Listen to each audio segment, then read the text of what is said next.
요한복음 14장 15절부터 21절 말씀을 본문으로 해서 성령이라는 제목으로 설교를 하겠습니다. 예수님은 아버지께 가실 것이고 다른 보혜사가 제자들에게 오실 것입니다. 예수님은 제자들의 보혜사이셨습니다. 하지만 이제 아버지께로 가실 것이고 예수님이 아닌 보혜사가 오셔서 제자들과 함께 계실 것인데 바로 그분이 성령님이십니다. 이 성령님은 예수님과 다를 것입니다.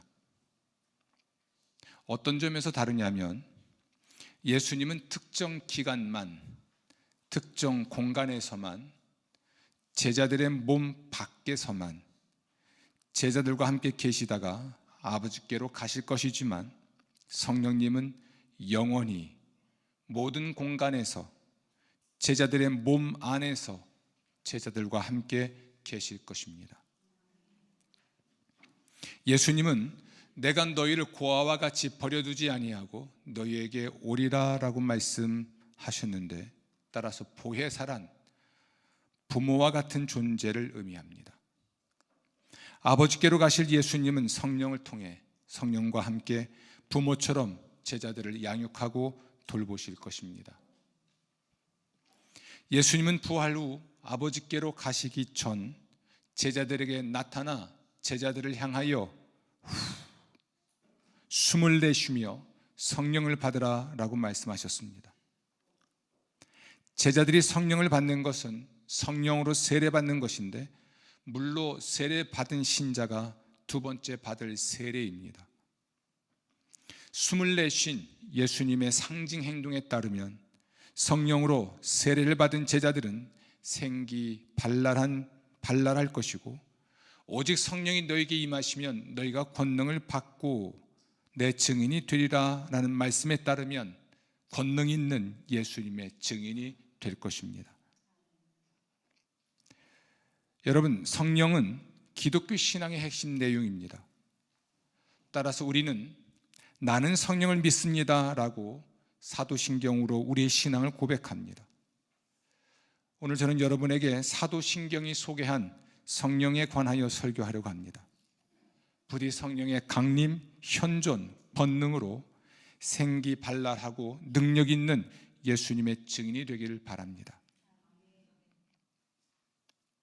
먼저 사도신경의 성령론에 관한 말씀을 드리죠.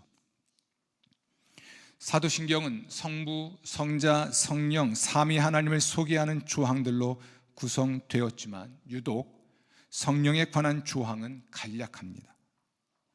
성자에 관한 조항은 성육신, 고난, 죽음, 부활, 승천, 재림에 이르기까지 큰 비중을 차지하고, 성부에 관한 조항도 하나님 아버지, 전능한 천지의 창조자라는 중요 주제를 한 문장 안에 충실히 담아내고 있습니다. 하지만 성령에 관하여는 나는 성령을 믿으며 라고 되어 있습니다. 이렇게 사도신경이 성령에 관한 조항을 간략하게 요약한 이유는 무엇일까? 사도신경에 포함된 믿음의 조항이라 해도 믿음의 성격은 다릅니다. 성부, 성자, 성령 삼위 하나님에 관한 조항은 신앙의 대상에 대한 믿음입니다. 그러나 교회, 성도의 교제, 죄의 용서, 몸의 부활, 영생에 관한 조항은 그리스도인의 존재와 운명에 관한 믿음인데 곧 인간에 관한 믿음입니다. 우리는 삼위 하나님을 믿듯이 교회, 성도의 교제, 죄의 용서, 몸의 부활, 영생을 믿지는 않습니다. 그리스도인의 존재와 운명에 관한 조항을 믿을 수 있는 것은 성령의 존재와 활동 때문이라는 것이 사도신경의 구조입니다. 그래서 나는 성령을 믿으며 라는 조항 다음에 교회, 성도의 교제, 죄의 용서, 몸의 부활, 영생과 같은 인간의 존재와 운명에 관한 조항이 기록되어 있는 것입니다. 칼 바르트라는 신학자는 사도신경이 전하는 성령의 의미를 다음과 같이 말을 합니다. 사도신경의 첫째 조항이 하나님에 관하여, 둘째 조항이 신인, 곧 예수에 관하여 말한다면 이제 셋째 조항은 인간에 관하여 말한다. 물론 우리는 여기서 세 개의 조항을 분리해서는 안 되며 오히려 통일성 안에서 이해해야 한다. 셋째 조항은 하나님의 행동에 참여하는, 그것도 능동적으로 참여하는 인간의 관계에 된다. 인간이 사도신경에 속한다. 바로 이것이 우리가 입장, 곧 들어가야 할 전대미문의 비밀이다.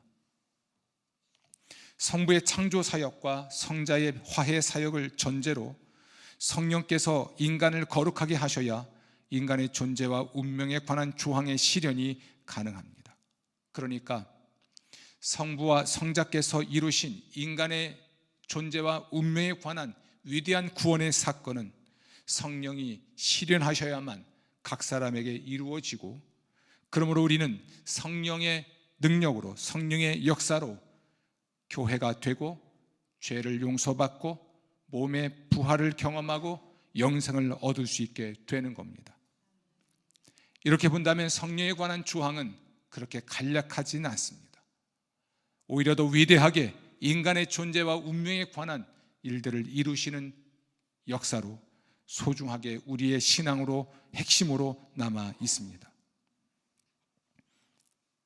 예수 그리스도를 통한 하나님의 구원의 역사를 우리 각 사람에게 실행하시는 성령의 사역은 역사 속 특정한 장소에서 일어나는데 그것은 바로 성령의 전 교회입니다.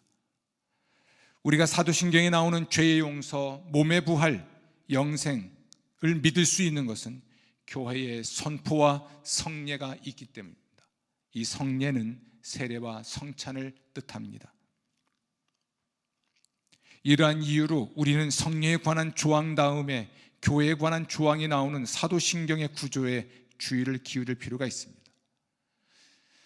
신약 성경을 보더라도 부활하신 그리스도께서 선물로 주신 성령을 받은 제자들의 교제가 교회가 되었습니다. 그래서 우리는 성령 강림 주일을 지키는 것입니다. 성령 강림 주일은 예수님께서 약속하신 성령이 세상에 오신 날을 기념하고 그로 인하여 교회가 역사 속에 등장하게 된 교회의 생일이기 때문에 교회는 성령 강림 주일을 교회 절기에서 중요한 절기로 지켜왔습니다. 2026년 5월 24일은 바로 성령 강림 주일이고 이런 의미에서 매우 중요한 역사적 사건이며 여러분에게 실제로 이루어질 구원의 은총이 될 것입니다. 5월 24일 구별하여 성령 강림 주일 예배에 헌신하시고 성도의 교제로서의 교회 일에 함께하는 여러분 되시기를 주의 이름으로 축원합니다. 삶을 세속력에 따라 살지 마시고, 삶을 여러분의 일상의 일정에 따라 살지 마시고 하나님의 시간에 맞춰 살아갈 때 삶의 리듬이 예수 그리스도의 시간의 리듬이 되고 예수 그리스도를 닮게 될 줄로 믿습니다. 또한 그러한 은총의 시간들을 통해 부어주시는 주님의 특별한 은총을 맛보게 될 줄로 믿습니다.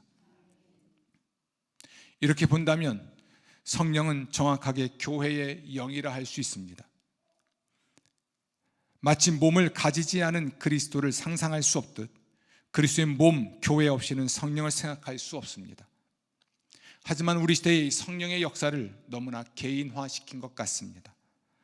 내가 성령으로 세례받고 성령 충만하여 혼자 신앙의 신비를 체험하는 정도, 그러니까 방언을 말하고 예언을 말하거나 환상을 보거나 남들보다 통성기도를 오래 할 수 있거나 등 개인으로 만들어 버렸습니다. 그러나 교회는 정확하게, 성령은 정확하게 교회의 영이지 결코 다른 것이 아닙니다. 정말 성령으로 세례받고 성령 충만한 개인은 교회가 되고 교회와 함께 교회 안에서 교회를 통해 하나님의 일을 이루어내게 될 줄로 믿습니다. 교회의 모든 것이 중요하나 결정적으로 중요한 것이 예배라면 성령은 또한 예배의 영일 수밖에 없습니다. 미리 설교를 예고하고자 합니다. 다음 주는 성령에 관한 설교를 좀 더 하되 교회와 관련하여 설교를 하고자 합니다. 빠지지 마세요. 그러면 성령은 누구일까요? 구약 성경에 따르면 성령은 영원부터 계셨습니다. 천지를 창조하셨고 역사 속에서 활동하셨는데 특별히 예언자를 통해 말씀하셨습니다. 신약 성경에 따르면 성령은 예수 그리스도의 삶 속에 현존하셨고 교회에 현존하십니다. 현존이란 말이 좀 어렵게 느껴질 수 있는데요, 다른 것이 아니고 여기에 와 계신다는 뜻입니다. 여러분을 어렵게 해서 미안합니다. 하지만 계속 쓰겠습니다. 현존. 교회는 성령을 통해 그리스도를 경험했고 그리스도의 사역을 위한 권능을 받았습니다. 그러면 성령은 누구실까요? 사도신경의 셋째 조항은 나는 성령을 믿습니다인데 이때 라틴어 인을 사용합니다. 교회에 관한 조항, 그리고 죄의 용서, 몸의 부활, 영생 등 인간에 관한 조항에는 전치사 인이 사용되지 않습니다. 전치사 인은 성령에 관한 믿음에 어떤 차이를 만들어낼까요? 사도신경의 성부와 성자에 관한 조항은 라틴어 인을 사용하여 나는 성부 하나님을 믿습니다, 나는 주 예수 그리스도를 믿습니다 라고 고백을 합니다. 이렇게 성령에 관한 조항에도 전치사 인을 사용하고 성부, 성자에 관한 조항에도 전치사 인을 사용하나 인간에 관한 조항, 죄의 용서나 몸의 부활이나 영생에 관한 조항에는 전치사 인을 사용하지 않는 것으로 보아 성령님은 성부와 성자와 같은 하나님이자 인격적인 분이 분명합니다. 성령이 누구이십니까? 하나님이십니다. 성부, 성자와 함께 일체가 되신 하나님이십니다. 그는 단순한 에너지가 아닙니다. 귀신도 아닙니다. 단지 눈에 보이지 않기 때문에 어떤 혼백도 아닙니다. 그분은 천지를 창조하신 성부 하나님과 같은 하나님이요, 우리의 구원을 위해 세상에 오셨다가 죽임을 당하시고 부활하셨으나 또한 하늘로 올라가서 영원히 통치하시고 구원하시는 성자 하나님과 같은 하나님이십니다. 폰 발타사르는 사도신경의 성령에 관한 조항의 의미를 다음과 같이 정리합니다. 나는 성령을 믿는다, 크레도 인 스피리툼 이라는 표현에서 라틴어 전치사 인은 목적 자체로 최종적으로 그분을 향한 믿음을 말한다. 이 말은 성령의 거룩함과 구원의 신비에 나 자신을 맡긴다는 의미이다. 비인격적인 것은 하나님 안에 존재할 수 없다. 따라서 우리 안에 일종의 비인격적 권능이 아니면서 또한 아버지와 아들과는 다른 분이 작용하신다. 그러면 성령님은 어떤 분이실까요?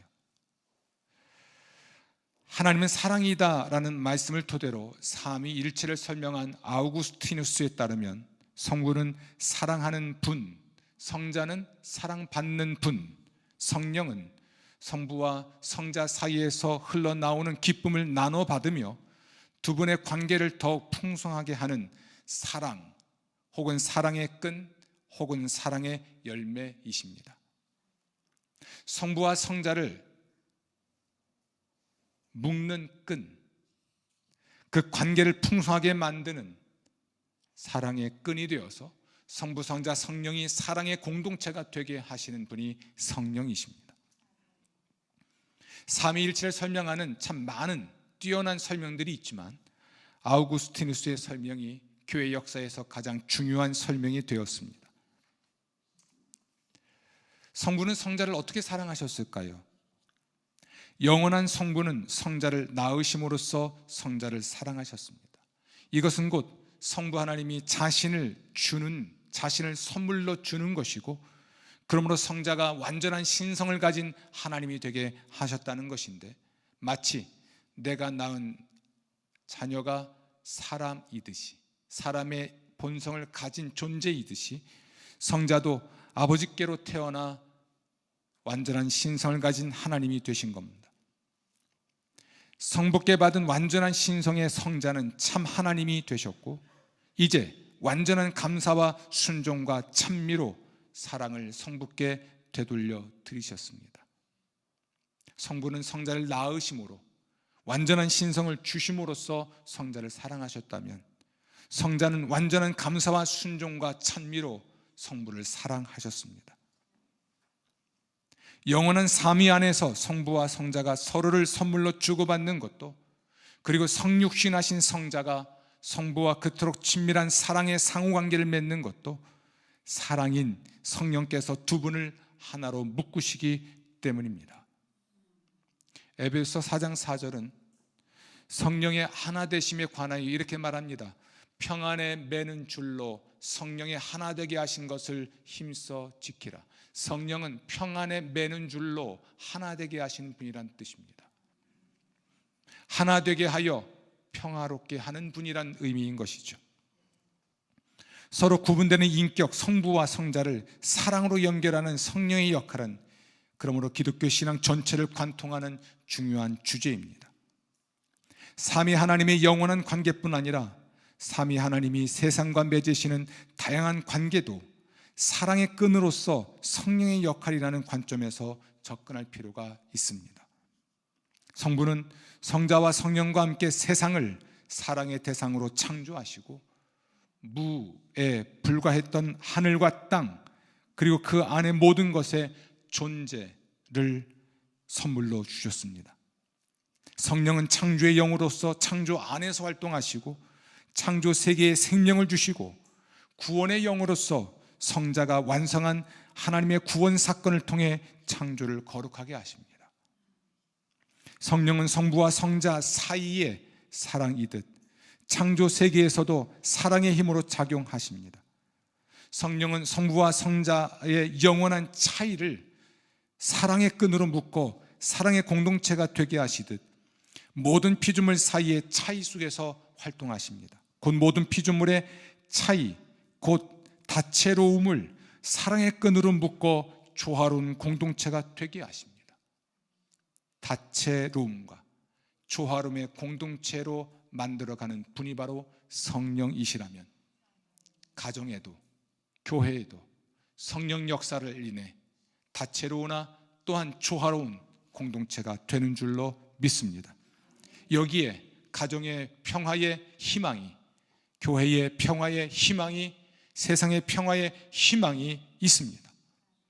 우리가 성령으로 세례받고 성령 충만해야 하는 매우 중요한 이유 중에 하나가 있다면 그것은 우리 모두가 평화의 세상을 만들도록 부르심을 받았기 때문에 그렇습니다. 그리고 가정과 교회와 일터와 세상의 평화를 이뤄낼 수 있는 분은 오직 성령 하나님뿐입니다. 20세기 후반 삼위일체 신학에 큰 공헌을 남긴 콜린 건터는 성령을 다음과 같이 설명합니다. 성령이 예수를 자유롭게 해 자신으로 존재하게 하는 것처럼 그리스도 안에 있는 자들, 곧 그리스도의 백성 공동체 안에 있는 자들에게도 역시 그렇게 한다. 해방시키는 타자로서 성령은 타자성을 존중하고 그렇게 해서 그가 선택하는 자들의 개별성을 존중한다.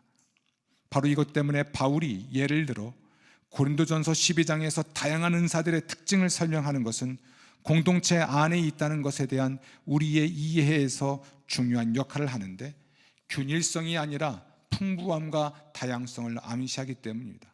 성령 하나님은 균일성이 아니라 자율성의 원천인데, 왜냐하면 성령의 행위에 의해 인간들이 자신들의 독특함과 개별적인 관계성의 조직들 안에서 구성되기 때문이다.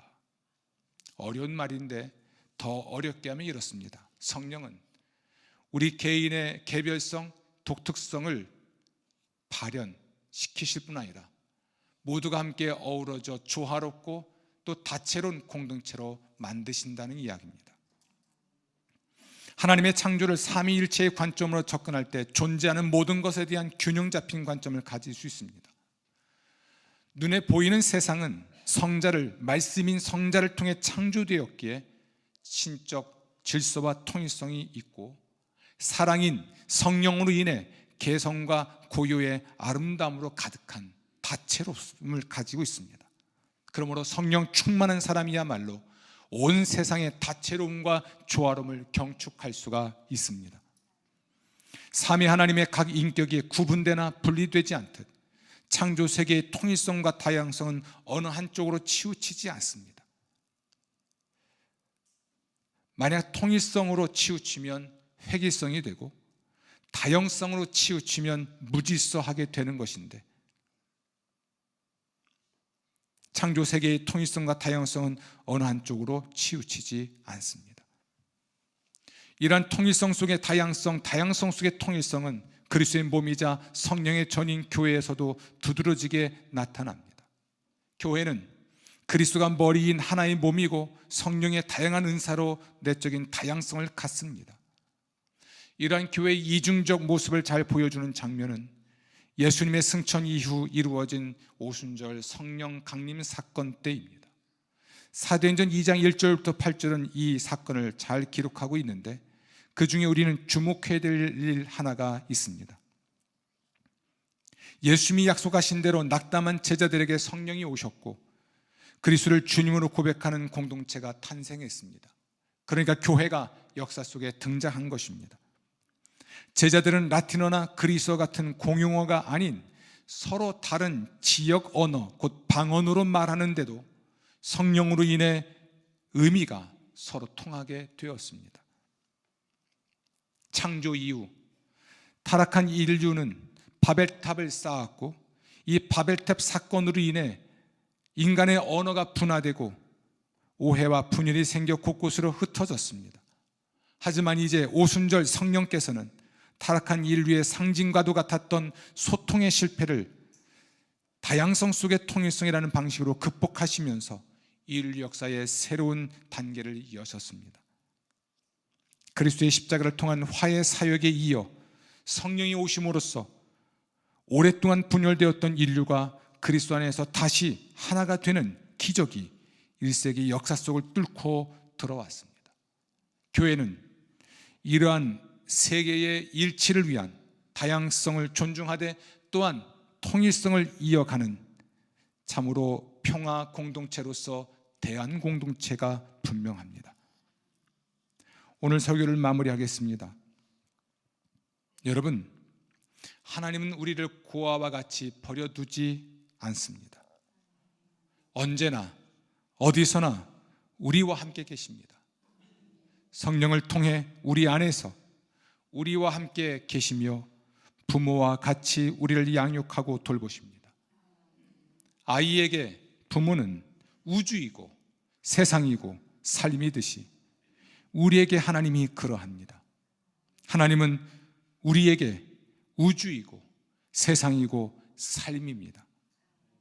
그러므로 부모와 함께한 아이처럼 살아가십시오.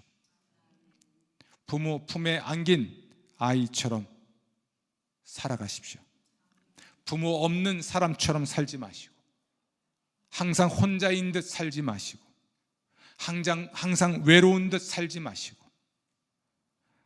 항상 도움 없는 사람처럼 살지 마시고, 보호자 없는 사람처럼 살지 마시고, 부모와 함께한 아이처럼 살아가십시오. 성령을 믿으십시오. 성부께서 성자를 통해 완성한 구원의 모든 것, 우리 죄의 용서와 몸의 부활과 영생 등과 같은 모든 것을 성령께서 우리에게 실현하실 것입니다. 죄 용서와 몸의 부활과 영생과 같은 우리 존재와 삶의 온전한 구원을 받게 될 것입니다. 성령을 받으십시오. 생기발랄하고 능력 있는 그리스도인과 교회가 될 것입니다.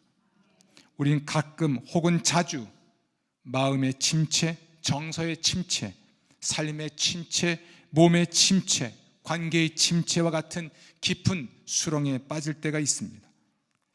그러나 성령을 받을 때 우리는 생기발랄하고 능력 있는 그리스도인으로 살아갈 수 있게 될 것입니다. 성령을 따르십시오. 우리 인격과 삶이 풍요로워질 것입니다. 우리 안에는 그리스도의 성품을 닮아 성령의 열매와 같은 것들이 맺힐 것이고 열릴 것이고, 우리의 가정과 교회와 세상에도 신적 성품의 열매가 열려 더욱더 우리의 삶이, 우리의 인격이 풍요로워질 것입니다. 평안에 매는 줄로 성령의 하나 되게 하신 것들을 힘써 지키라. 아멘.